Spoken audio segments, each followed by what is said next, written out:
Hello everyone, welcome back. कैसे हैं आप लोग? आशा करते हैं आप लोग बहुत अच्छे होंगे। डियर स्टूडेंट्स, अगर आप ये चाहते हैं कि इस वर्ष आपकी यूपी पॉलिटेक्निक की स्कॉलरशिप आ जाए तो डियर स्टूडेंट्स आज के इस वीडियो को कंप्लीट जरूर से ज़रूर देख लीजिएगा, क्योंकि डियर स्टूडेंट्स आज के इस वीडियो में हम ऐसी 3 मेजर मिस्टेक्स के बारे में डिस्कस करने वाले हैं जो ज़्यादातर स्टूडेंट्स करते हैं। उनके डॉक्यूमेंट में ये गलतियाँ रहती हैं जिसके कारण उनकी स्कॉलरशिप नहीं आती है।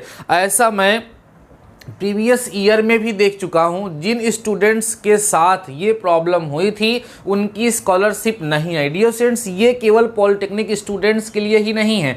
किसी भी स्टूडेंट कि स्कॉलरशिप फॉर्म में अगर ये गलतियां हैं, उसके डॉक्यूमेंट्स में ये गलतियां हैं, तो उसकी स्कॉलरशिप नहीं आएगी। वो क्लास 10th में हो, 12th में हो, बीएड कर रहा हो, ग्रेजुएशन कर रहा हो, कुछ भी कर रहा हो, अगर वो स्कॉलरशिप के लिए आवेदन कर रहा है और उसके फॉर्म में ये सारी गलतियां हैं तो उसकी स्कॉलरशिप नहीं आएगी। 100% श्योर है। सारा कुछ ठीक ठाक होते हुए आप स्कॉलरशिप के लिए एलिजिबल हैं, लेकिन अगर आप ऐसी गलती करती हैं तो आपका आया हुआ पैसा वापस हो जाएगा। मैं बता रहा हूं कि आपको किन बातों पर विशेष रूप से ध्यान देना है। फॉर्म को ऑनलाइन कराना है वो तो सबको पता है, कैफे पे जाएंगे वो फॉर्म को ऑनलाइन कर देगा। डॉक्यूमेंट्स क्या लगने हैं ये सबको पता है। आपकी जो क्वालिफिकेशन होती है वो लगती है, आपकी जो फीस रसीद है वो लगती है, उसके साथ ही साथ आपकी आय, जात और निवास प्रमाण पत्र वहां पर लगता है। अब यहाँ पर 3 मेजर मिस्टेक्स क्या स्टूडेंट्स करते हैं जिसके कारण उनकी स्कॉलरशिप नहीं आती है, या अगर आने का पूरा चांस वहां से स्कॉलरशिप पास हो जाती है, जब अकाउंट में सेंड करने वाली बात होती है तो अकाउंट में स्कॉलरशिप सेंड ही नहीं होती है। क्यों, आइए मैं आपको समझाता हूं। सबसे पहली मिस्टेक ये है डियर स्टूडेंट्स कि आपके जो डॉक्यूमेंट्स हैं, डॉक्यूमेंट्स में मेन डॉक्यूमेंट जो डियर स्टूडेंट्स वहां आपका होता है, उसमें मेन डॉक्यूमेंट्स में यहाँ पे आय प्रमाण पत्र काम करता है, इनकम सर्टिफिकेट। और अगर आप जाति आरक्षण ले रहे हैं, मींस आप ओबीसी, एससी या एसटी हैं, तो वहाँ पर जाति प्रमाण पत्र जो है वो भी आपका सही होना चाहिए। अब इसमें सबसे बड़ा कन्फ्यूज़न यही होता है कि सर अगर हम पिछली साल अपना आय, जाति और निवास बनवाए थे तो क्या अभी वो वैलिड है कि नहीं। तो डियर स्टूडेंट्स, अगर आप देखेंगे तो आय प्रमाण पत्र पे तो साफ साफ लिखा होता है कि यह आय प्रमाण पत्र 3 वर्षों के लिए वैलिड है, मींस इसकी वैधता 3 वर्ष है। लेकिन डियर स्टूडेंट्स, मैंने ऐसा कई जगहों पर देखा है कि अगर वो 6 महीने से ज़्यादा का हो जाता है तो उसको मान्य नहीं करते हैं लोग। इसलिए हम आप लोगों से कहेंगे कि आप एक बार रिसेंट बनवा लीजिए, जल्द का मतलब देखिए, अगर आपके जो वो है स्कॉलरशिप फॉर्म फिलअप करने की जो डेट है उसके अंदर आपका बन के आ जाता है, तो अगर आप न्यू लगाएंगे, नया वाला लगाएंगे, तो यहाँ पर आपकी स्कॉलरशिप आने में किसी प्रकार का डाउट नहीं रह जाएगा। मान लीजिए आपके ये सारे के सारे डॉक्यूमेंट्स पुराने, 1-2 साल पुराने, और आप सोच रहे हैं तो मतलब ऐसा समझते हैं कि भाई 1-2 साल क्या, हर महीने, हर तीसरे महीने आदमी की इनकम चेंज होती रहती है, ये ऐसा प्रावधान है, आपको पता है। उस सिचुएशन में हो सकता है कि आपकी स्कॉलरशिप के वेरिफिकेशन में प्रॉब्लम आ जाए।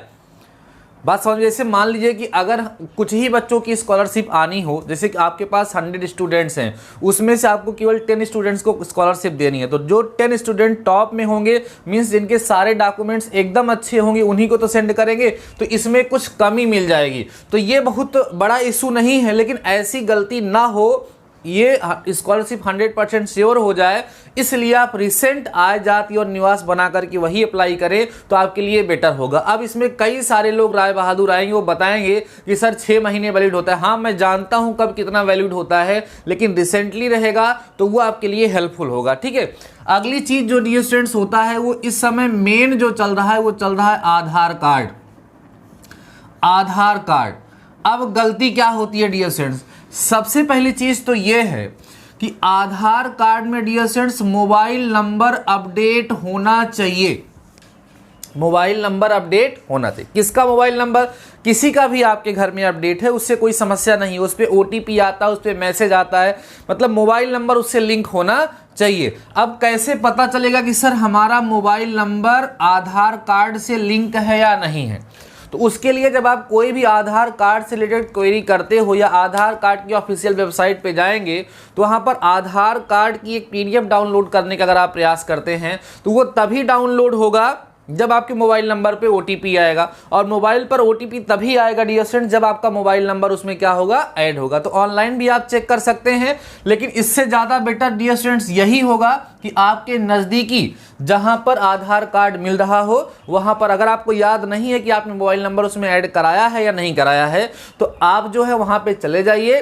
मतलब 10-15 मिनट का काम है, आपका मोबाइल नंबर 1 सप्ताह के अंदर अपडेट हो जाएगा और आपका नया आधार कार्ड आपको मिल जाएगा, आपको समस्या नहीं होगी। ये बहुत ही ज़्यादा इंपॉर्टेंट प्रकरण है कि आपके आधार कार्ड में मोबाइल नंबर ऐड होना, अपडेट होना अति आवश्यक है। अगर मोबाइल नंबर अपडेट नहीं होगा तो ये मान के चलिएगा कि 99% चांस है कि स्कॉलरशिप नहीं आएगी। ये प्रीवियस ईयर से सिस्टम लग चुका है, प्रीवियस ईयर का ये सिस्टम बन चुका है कि मोबाइल नंबर आधार में अपडेट होना चाहिए। अगली चीज़ ये है डियर स्टूडेंट्स की जो आपके डॉक्यूमेंट्स हैं उसमें सब में आपका नाम वगैरह सेम होना चाहिए। कैसे? आधार कार्ड हो गया, इसके बाद आप मान लीजिए आपके पास हाई स्कूल की मार्कशीट सर्टिफिकेट लग रही है, ये दोनों में नाम सेम होना चाहिए। साथ ही साथ आपका सबसे ज़्यादा इम्पॉर्टेंट है बैंक अकाउंट। जो आपका बैंक अकाउंट है, जैसे किसी का नाम सुशील कुमार है, ठीक है, किसी का नाम सुशील कुमार है, तो अगर फार्म में उसका नाम सुशील कुमार लिखा हुआ है तो बैंक अकाउंट में भी सुशील कुमार नाम ही होना चाहिए। सुशील कुमार वर्मा अगर बैंक अकाउंट में लिखा होगा तो वहां पूरा चांस है कि आपकी स्कॉलरशिप आएगी, लेकिन आपके अकाउंट में क्रेडिट नहीं होगी, समस्या हो सकती है। मतलब पूरा वेरिफिकेशन होता है, आप किसी और का अकाउंट नंबर वहां पर नहीं दे सकते हैं। बात समझ में आ रही है? जो स्कॉलरशिप होगी वो डायरेक्ट स्टूडेंट के अकाउंट में ही ट्रांसफ़र होती है, वो कहीं और ट्रांसफ़र नहीं होती है, इसलिए ये पूरी वैलिड आपका बैंक अकाउंट होना चाहिए। तो ये 3 मेजर मिस्टेक्स हैं जो स्टूडेंट्स करते हैं। नंबर पहला, डॉक्यूमेंट बहुत पुराना लगा देते हैं। दूसरा है कि आधार कार्ड में मोबाइल नंबर नहीं अपडेट होता है। तीसरा होता है कि उनकी मैचिंग नहीं होती है, जो फॉर्म में है, जो उनकी मार्कशीट सर्टिफिकेट में है और उनके अकाउंट में वो नाम नहीं अपडेट है, उसमें कोई और दूसरा नाम अपडेट है, तो उससे समस्या हो जाती है, उनकी स्कॉलरशिप आने के बावजूद भी उनको नहीं मिल पाती है।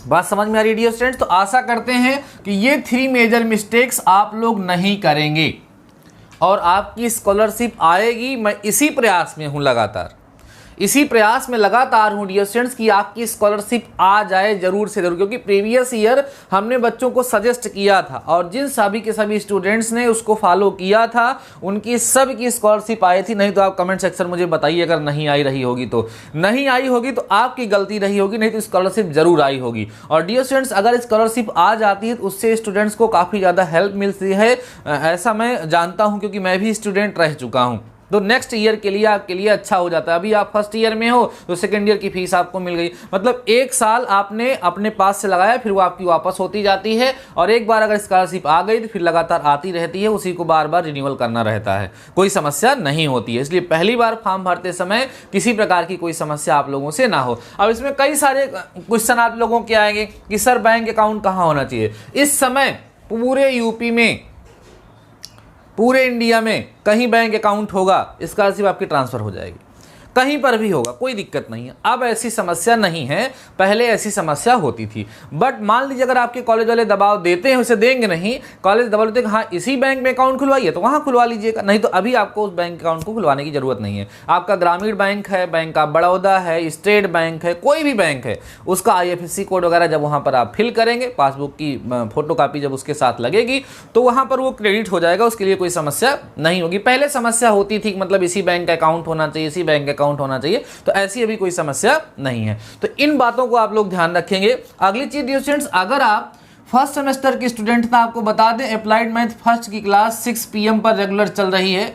कुछ स्टूडेंट्स जो है ज्वाइन कर रहे हैं क्लास को, कुछ लोग नहीं कर पा रहे हैं, तो जो ना कर पा रहे हैं उनको हम बता दें कि 6 PM पर आपके अपने चैनल DD मैथमेटिकल सॉल्यूशन पर अप्लाइड मैथ फर्स्ट की रेगुलर क्लास चल रही है और 8 PM पर dear students applied math third की रेगुलर क्लास चल रही है। अगर आप फर्स्ट सेमेस्टर के हैं तो 6 PM पर अपनी क्लास को जरूर ज्वाइन करें और 8 PM पर आप थर्ड सेमेस्टर के स्टूडेंट्स हैं तो ज्वाइन कर सकते हैं। अगर आप क्लास चेक करना चाहते हैं तो चैनल पे तमाम प्लेलिस्ट बनी हुई है, वहां से जाकर के आप लोग चेक कर सकते हैं। बाकी डियर स्टूडेंट्स, आज के इस वीडियो में बस इतना ही, मिलते हैं नेक्स्ट वीडियो के साथ, तब तक के लिए शानदार रहिए और पढ़ते रहिए।